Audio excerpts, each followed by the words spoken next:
Cultural hegemony, or hegemony, is consent to domination, although the term consent is a debatable descriptive word. The definition of consent is listed as permission for something to happen or agreement to do something. Cultural hegemony is more along the lines of domination by the ruling class or group through influence, which then becomes the social or cultural standard. There are many examples of cultural hegemony that are widely overlooked in society today. For the most part, it seems that following any hegemony is detrimental to the person or group it most affects.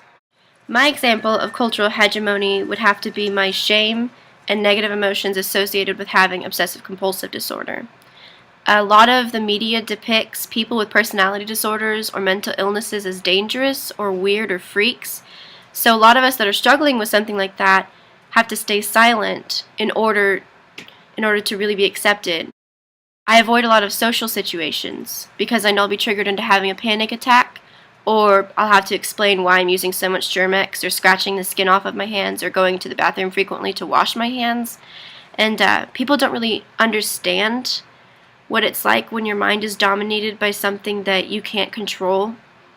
So they often ask a lot of questions, and it's really difficult for somebody who's trying to get over their disorder, or at least trying to control their disorder, to have to feel defensive and explain everything to people because they don't want to be seen as freaks or weird.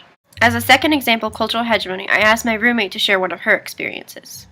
My personal experiences with hegemony pretty much occur when people find out that somebody in my family heavily abuses drugs. And when they discover this, they decide one of two things: that I've done drugs, which makes me a bad person, or that they pity everything in my life, thinking that it's been some really bad, down, live in the dumps kind of thing. And most of the time, I mean, it was pretty okay. I feel like I have to keep my family's history of drug abuse a secret so that I can have normal relationships with people.